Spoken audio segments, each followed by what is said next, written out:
আসসালামু আলাইকুম ওয়া রাহমাতুল্লাহ।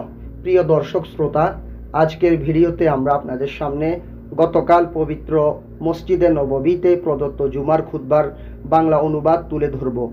আশা করি আয়োজনটি আপনাদের ভালো লাগবে। খুতবাটি প্রদান করেছেন মসজিদে নববীর নন্দিত এবং জনপ্রিয় ইমাম ডক্টর শায়েখ সালাহ আল বুদাইর হাফিজাহুল্লাহ। তিনি বর্তমান বিশ্ব প্রেক্ষাপটে গুরুত্বপূর্ণ এক আলোচনা প্রদান করেছেন। আশা করি উক্ত খুতবা শুনে আপনারা উপকৃত হবেন ইনশাআল্লাহ। দর্শক, অনুবাদের পাশাপাশি আপনাদের সামনে সম্প্রতি সময়ে ধারণ করা পবিত্র মসজিদে নববীর এক্সক্লুসিভ কিছু ভিডিও দৃশ্য দেখানোর চেষ্টা করব, যেগুলো আমার কাছে পবিত্র মদিনা শরীফ থেকে আমার বন্ধু হাফেজ মাওলানা ইসমাইল মিয়াজি ভাই পাঠিয়েছেন। চলুন আলোচনা শুরু করা যাক। আলহামদুলিল্লাহিল্লাযী শাররাফানা বিল ওয়াহয়ি ওয়াল ওয়া'ই আকমালাত তাশরীফ। অতঃপর হে মুসলিমগণ, অনুধাবন শক্তি হচ্ছে সবচেয়ে গুরুত্বপূর্ণ বস্তু, যা ব্যতীত নিরাপত্তা লাভ করা যায় না। এতেই নিরাপত্তা রয়েছে। যে ব্যক্তি এটাকে গুরুত্ব দেয় ও তদানুযায়ী চলে, সেই নিরাপত্তা লাভ করে। অনুধাবন শক্তি হচ্ছে সূক্ষ্মভাবে কোনো কিছু মুখস্থ করা ও পরিপূর্ণভাবে তার হৃদয়ঙ্গম করাকে বোঝায়। আয়েশা রাদিয়াল্লাহু আনহা হতে বর্ণিত, রাসূল সাল্লাল্লাহু আলাইহি ওয়াসাল্লাম ওহী নাজিলের বিষয়ে বলেন, কোনো সময় তা ঘণ্টা বাজার মতো আমার কাছে আসে, আর এটি আমার উপর সবচেয়ে কষ্টদায়ক হয়। তা শেষ হতেই ফেরেশতা যা বলেন তা আমি পূর্ণ মুখস্থ করে নেই। বুখারী শরীফ। কাতাদা রাহিমাহুল্লাহ বলেন, আমি কান দিয়ে যা শুনেছি তা সাথে সাথে হৃদয়ঙ্গমও করেছি। অনুধাবন করা বলতে উপদেশ প্রদানকারীর বক্তব্য, সম্বোধন ও তার উদ্দেশ্যকে আয়ত্ত করা ও বুঝতে পারা এবং তা গ্রহণ করে তদনুযায়ী কাজ করাকে বোঝায়। অন্যথা তা অনুধাবন ও আয়ত্ত করা বোঝায় না। আল্লাহ তাআলা বলেন, আমরা এটা করেছিলাম তোমাদের শিক্ষার জন্য এবং এজন্য যে যাতে শ্রুতিধর কান এটাকে সংরক্ষণ করে। আর শ্রুতিধর কানের কাজ হলো যা কিছু সংরক্ষণ করা জরুরি তা চর্চা, প্রচার ও গবেষণা করার মাধ্যমে সেটাকে মুখস্থ ও আয়ত্ত করা এবং সেটার উপর আমল না করে বিনষ্ট না করা। অনুধাবনকারী তো সেই যে আল্লাহ সম্পর্কে জ্ঞান লাভ করেছে এবং কিতাবুল্লাহ ও সুন্নতে রাসূল সাল্লাল্লাহু আলাইহি ওয়াসাল্লাম থেকে যা কিছু শুনেছে তা দ্বারা উপকৃত হয়েছে। উক্ত আয়াতে আল্লাহ তাআলা উযুনুন ওয়া'iয়াহ বলেছেন, যা অনির্দিষ্টবাচক। তিনি আযানুন ওয়া'iয়াহ বহুবচনের শব্দ ব্যবহার করেননি। কেউ বলেন, কেননা এতে ইঙ্গিত রয়েছে যে বুঝমান ও অনুধাবনকারীর সংখ্যা কমই হয় সেদিকে। যায়েদ বিন সাবিত রাদিয়াল্লাহু আনহু হতে বর্ণিত, রাসূল সাল্লাল্লাহু আলাইহি ওয়াসাল্লাম বলেন, আল্লাহ সেই ব্যক্তিকে উজ্জ্বলতা দান করুন যে আমার কথা শুনেছে, মুখস্থ করেছে ও ধারণ করেছে, অতঃপর যারা তা শুনেনি তাদের কাছে পৌঁছে দিয়েছে।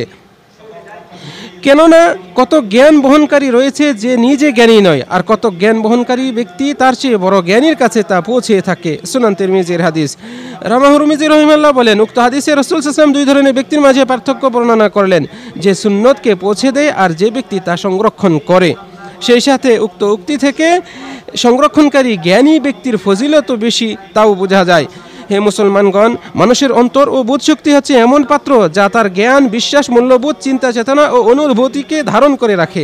তাই আপনি আপনার পাত্রে তাই রাখুন যা আপনার ধর্ম, বিশ্বাস, বিবেক, বুদ্ধি ও আচরণকে ত্রুটিমুক্ত রাখবে।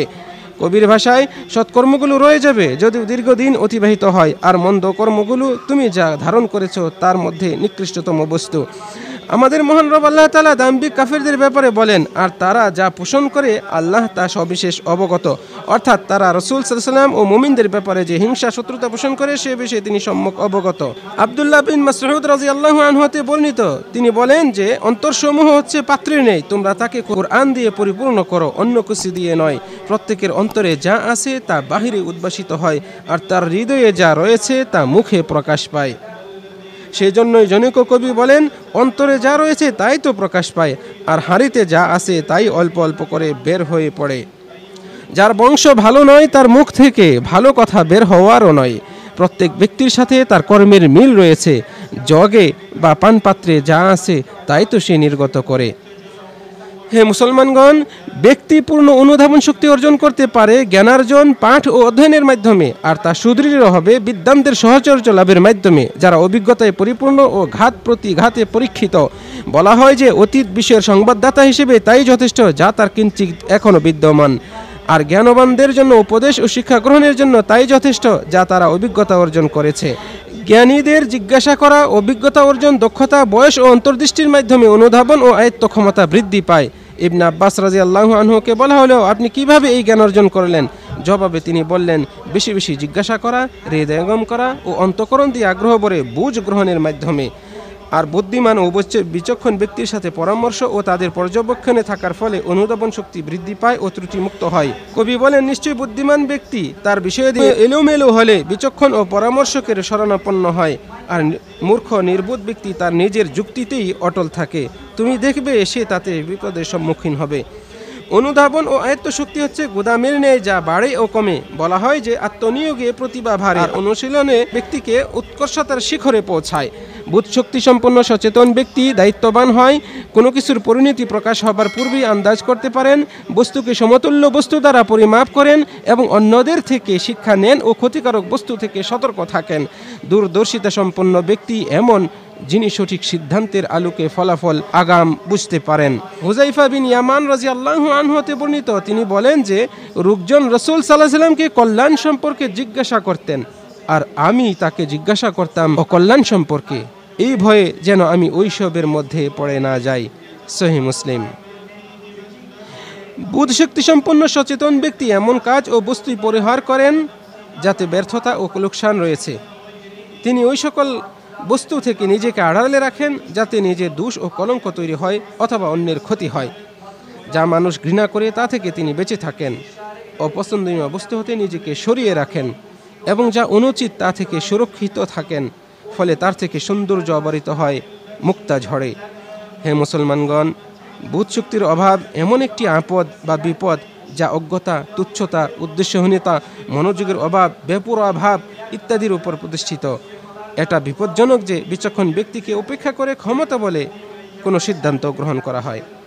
ব্যক্তি কিভাবে বাস্তবতাকে অস্বীকার করে, মিথ্যাকে মেনে নেয়, বোধগম্য বিষয়কে পরিত্যাগ করে, নিরূপণ ক্ষমতা হারিয়ে ফেলে, ভালো মন্দের পার্থক্য গুলিয়ে ফেলে, হস্তলিপি ও নকশা সামঞ্জস্যপূর্ণ মনে করে, একতা ও বিচ্ছিন্নতা, ঐকান্তিক ও বিদ্রুপ, সৌন্দর্য ও কুৎসিত সম্পর্কে কিভাবে সে অজ্ঞ হয়, কিভাবে সে পরিণাম চিন্তা করে না, বিপদ আজ করে না এবং সতর্কতা অবলম্বন করে না, বরং প্রবৃত্তির অনুসরণ করে পরিণাম না ভেবে শুধু বিলাসিতায় আত্মতৃপ্তি খুঁজে বেরিয়েছে, সে কিভাবে হিতাকাঙ্ক্ষীর ডাকে সাড়া দিবে অথবা তার কথার পরোয়া করবে। হে মুসলমানগণ, জ্ঞানার্জনে লেগে থাকুন, বোঝার চেষ্টা করুন, দূরদর্শিতা অর্জনে তৎপর হন এবং অনুধাবনের বর্ম পরিধান করুন। অনুধাবন শক্তি অপরিহার্য বস্তু। বিচক্ষণী ব্যক্তি সফলতা অর্জন করেন। বড়ই পরিতাপের বিষয় তার জন্য যে বিচক্ষণতার মর্ম জানে কিন্তু সে অনুযায়ী চলে না বা আমল করে না। আমাদের পীড়াতে যখন আমরা দেখি যে করোনা ভাইরাস সংক্রান্ত বিষয়ে নিরাপত্তা ও স্বাস্থ্য সংস্থা কর্তৃক সতর্কতামূলক নির্দেশনা, এ সংক্রান্ত লিফলেট, দিক নির্দেশনামূলক গাইডলাইন ও পরিকল্পনা সম্পর্কে জানা শোনার পরেও কিছু মানুষ বধিরের ন্যায় না শোনার আচরণ করছেন এবং কোনো পরোয়া করছেন না, বরং অমান্য ও অহিংসাত্মক আচরণ করেই চলেছেন। নিজের উপর, পিতামাতা, সন্তানাদি ও পরিবারের উপর বিপদ ডেকে আনছেন। নিজ গৃহে এই সংক্রমণ ব্যাধিকে এনে দ্বার উন্মুক্ত করে দিচ্ছেন আর মানুষকে সুরক্ষা গ্রহণে বাধা দিচ্ছেন এবং বলে বেড়াচ্ছেন যে এই করোনা ব্যাধি মিথ্যা ও প্রতারণা ছাড়া আর কিছু নয়। তারা হাজার হাজার মানুষের মৃত্যু ও আক্রান্তদের আহাজারি ও বিভীষিকাময় তিক্ত অভিজ্ঞতাকে না দেখার ভান করছেন। এই মহামারীর বিস্তার রোধে ও নিয়ন্ত্রণে বিভিন্ন দেশের সর্বাত্মক প্রচেষ্টাকেও তারা পরোয়া করছেন না।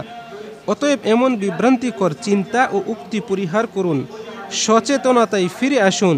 যে গুজব ছড়িয়েছেন ও বক্তব্য দিয়েছেন তা থেকে বাস্তবতায় ফিরে আসুন এবং এজন্য আল্লাহকে ভয় করুন।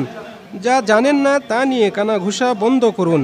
অজ্ঞতা দিয়ে জ্ঞানকে, দৃঢ় বিশ্বাসকে ধারণা দিয়ে এবং বাস্তবতাকে কল্পনা ও মিথ্যা দিয়ে মোকাবেলা করবেন না, যা ভিত্তিহীন ও দলিলবিহীন। বরং নিজেদেরকে সুদৃঢ় করুন ও পূর্ণ সতর্কতা অবলম্বন করুন। বলা হয় যে পূর্ব সতর্কতা অবলম্বন পূর্বক যে সিদ্ধান্ত গৃহীত হয় তাতে লোকসান থাকে না এবং সেখানে বিচক্ষণতার অভাব দেখা দেয় না।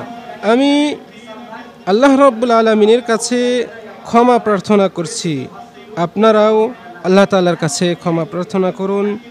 তিনি ক্ষমাশীল এবং দয়ালু এবং তিনি তওবাকারীদেরকে যারা তার পথে ফিরে আসে তাদের প্রতি অতীব ক্ষমাশীল এবং দয়ালু।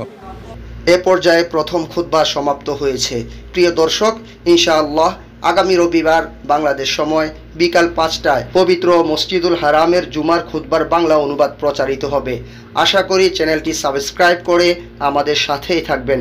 আর ইনশাআল্লাহ হজ সম্পর্কে গুরুত্বপূর্ণ আপডেট শীঘ্রই প্রচারিত হবে আপনাদের প্রিয় এই চ্যানেলে। দর্শক, আজকের আলোচনার মূল আরবি খুতবাটি আপনি চাইলে ডেসক্রিপশন বক্স থেকে দেখে আসতে পারেন। পাশাপাশি দর্শক, আমাদের আজকের ভিডিও সম্পর্কে আপনার মন্তব্য কমেন্ট বক্সে আমাদেরকে লিখে পাঠাবেন। ডক্টর সালাহ আল বুদাইর দ্বিতীয় খুতবাতে বলেন, অতঃপর হে মুসলমানগণ, করোনা কেন্দ্রিক দুর্যোগ, দুর্দিন ও দুর্ঘটনাসমূহ আমাদের এই প্রজন্মের নারী পুরুষের অনুধাবন শক্তি ও বিবেক প্রতিষ্ঠার প্রয়োজনীয়তাকে প্রকাশ করে দিয়েছে। আমরা কত ভণ্ড প্রতারক দেখেছি যারা তাদের নিকৃষ্ট আকাঙ্ক্ষা ও হীন উদ্দেশ্য চরিতার্থ করার জন্য এই দুর্যোগ মুহূর্তকে বেছে নিয়েছে। সেই ব্যক্তি তো নিশ্চয় মিথ্যা দাবিদার, যার চিকিৎসাবিদ্যা নেই অথবা এমন যোগ্যতাও নেই যে তা দ্বারা সে সূক্ষ্মভাবে গবেষণা করবে, নেই এমন কোনো যন্ত্রপাতি যা দ্বারা পরীক্ষা করবে, অথচ সে করোনার ঔষধ আবিষ্কারের দাবি করছে। ডাক্তার দাবিদার পরগাছা প্রতারক ব্যক্তি ভাইরাসের চিকিৎসার জনপ্রিয় রেসিপিও প্রকাশ করছে, যেখানে বিশ্বের গবেষণা কেন্দ্রগুলো অপারগ। আর কিছু অতি লোভী ও মূল্যবোধহীন বিকৃত স্বভাবের মানুষ বিভিন্ন পণ্য, মাস্ক, জীবাণুনাশক জিনিসগুলো গোদামজাত করে রেখেছে, এমনকি এগুলোর ন্যায্য মূল্য নিয়েও ছিনিমিনি খেলছে। তাছাড়া কতক প্রতারক চক্রান্তকারী ব্যক্তি নিম্নমানের ঔষধপত্র ও জীবাণুনাশক তৈরি করছে, যা মূলত স্বাস্থ্যের জন্য ক্ষতিকারক। অপরদিকে কতক বিভ্রান্ত শিক্ষানবিশ রয়েছেন, যারা দুর্যোগকালে ও বর্তমান করোনা সংক্রান্ত সংকটকালে মানুষ কিভাবে নামাজ আদায় করবে, ইবাদত পালন করবে ইত্যাদি বিষয়ে ফতোয়া ও ইজতিহাদের দুঃসাহস দেখাচ্ছেন, অথচ সে ফতোয়া ও ইজতিহাদ কোনোটারই যোগ্যতা রাখে না। সেজন্য এই জনৈক কবি বলেন, তুমি নির্বোধকে দেখবে যে সে মহৎ কাজ থেকে বিচ্যুত থাকে আর মূর্খতার দিকে সে আকৃষ্ট থাকে। আর ওই ধরনের মিথ্যা দাবি ও গুজবে তারাই নির্ভর করে যাদের অনুধাবন ও আয়ত্ত ক্ষমতা দুর্বল, সঠিক বিবেকের অভাব। অতএব হে মুসলমানগণ, আপনারা আল্লাহকে ভয় করুন, অন্যায়, নোংরা ও নিন্দনীয় কাজ থেকে নিজেদেরকে নিবৃত রাখুন। কোরআন তো আপনাদের সামনেই রয়েছে, তা হিকমত, বিধিবিধান, নীতিমালা, উপদেশ ও শিষ্টাচারে পরিপূর্ণ, আর এগুলোই সকল জ্ঞান ও বুঝের মূল চালিকা শক্তি এবং কাঙ্ক্ষিত সম্মানের পথ। অতএব তা উপলব্ধি করুন ও প্রচার করুন। ওহির জ্ঞান ও অনুধাবন শক্তির সমন্বয়ে বিবেক ও চিন্তায় পরিণতা আসে, যাবতীয় সংশয় দূরীভূত হয় এবং অন্ধকার ভেদ করে আলো উদ্ভাসিত হয়। আপনারা উদাসীনতা পরিহার করে অন্তরকে জাগ্রত করুন। অপরাধ ও পাপের কারণে তওবা করুন। অপরাধের কারণেই বালা মুসিবত নেমে আসে, আর তওবার ফলে তা উঠিয়ে নেওয়া হয়। আপনারা দোয়ার মাধ্যমে আল্লাহর রহমত কামনা করুন, কেননা যে ব্যক্তি আল্লাহর মুখাপেক্ষী হয় সে অন্যদের থেকে স্বাবলম্বী হয়, আর যে তার আশ্রয় গ্রহণ করে সে সম্মান ও সুরক্ষা পায়। আর বিষণ্ণতার পরেই আনন্দ ও নির্মলতা আসে, বৃষ্টির পরেই রৌদ্রোজ্জ্বল আবহাওয়া বিরাজ করে, আর সূর্য অস্তকে উদিত হয়। তৃণলতা শুকিয়ে যাবার পর আবারও সজীবতায় ফিরে আসে। দুঃখ ও বিষণ্ণতার পরেই সুখ ও আলো আসে। তাই আপনারা বেশি বেশি মিনতি প্রকাশ করুন, দোয়া করুন, আশা ব্যক্ত করুন। কবি বলেন, ও হে মহান সত্তা, যার কাছে আশ্রয় চাওয়া হয় ও আশাবাদী আশা করে যে মহামারী উঠিয়ে নেবেন, তাই তো সে আপনার শরণাপন্ন হয়। আপনি সাহায্য করলে সকল বিপদ দূরীভূত হবে, আপনি প্রবাহিত করলে যাবতীয় কল্যাণ নাজিল হবে, আপনি দয়া করলে সকল কষ্ট লাঘব হবে, আপনি আরোগ্য দান করলে যাবতীয় রোগ ব্যাধি দূর হবে। আপনি জমিনকে যদি অনাবৃষ্টি দিয়ে দুর্ভিক্ষ কবলিত করেন, তবে কে আমাদেরকে মুষলধারে বৃষ্টি দিয়ে দয়া করবে? যদি মহামারী ব্যাধি আমাদের গৃহে হাঁটু গেড়ে বসে, তবে তা থেকে আমাদেরকে দ্রুত উদ্ধারকারী পরম দয়ালু কে? তিনি যদি ক্ষমা করেন, তবে তিনি তো দয়ালু, উদার, আর যদি তিনি ফয়সালা দেন, তবে তো তিনি প্রজ্ঞাময়, ইনসাফকারী। দর্শক, আসুন আমাদের সমাজে যে সকল অসাধু ব্যবসায়ীরা কৃত্রিম সংকট সৃষ্টির মাধ্যমে করোনা চিকিৎসার যে সকল পণ্যের দাম বাড়িয়ে থাকে তাদেরকে বয়কট করি, তাদের ব্যাপারে সোচ্চার হই, আর আমরা সবাই নিজেদের সংশোধন করি, আল্লাহ পাক রব্বুল আলামিনের কাছে ইস্তেগফার করি এবং দোয়া করি তিনি যেন আমাদের সবাইকে করোনা থেকে হেফাজত করেন এবং আমাদের রিজিকের মধ্যে বরকত প্রদান করেন। আল্লাহুম্মা আমিন। দর্শক, এরপর মদিনা শরীফের সম্মানিত খতিব সাহেব খুতবার শেষ পর্যায়ে গুরুত্বপূর্ণ এবং আবেগঘন এক দোয়া করেন। আমরা আপনাদের সামনে সেই দোয়াটি তুলে ধরছি। اللهم احفظ حدودنا وانصر جنودنا واشف مصابهم وارحم موتاهم وتقبلهم في الشهداء يا رب العالمين. اللهم اجز ولاة أمرنا وأطباءنا والممرضين والمتطوعين والمسؤولين في إدارة جائحة كورونا والعاملين في خدمة الحرمين الشريفين خير الجزاء وأوفاه يا رب العالمين، وأعظم مثوبتهم واحفظهم من كل سوء ومكروه يا رب العالمين. اللهم يا من بيده مقاليد الأمور، اللهم طهر بلادنا وبلاد المسلمين من هذا الوباء، اللهم طهر بلادنا وبلاد المسلمين من هذا الوباء، اللهم طهرها وطيبها وصححها، اللهم طهر هواءها وارفع بلاءها.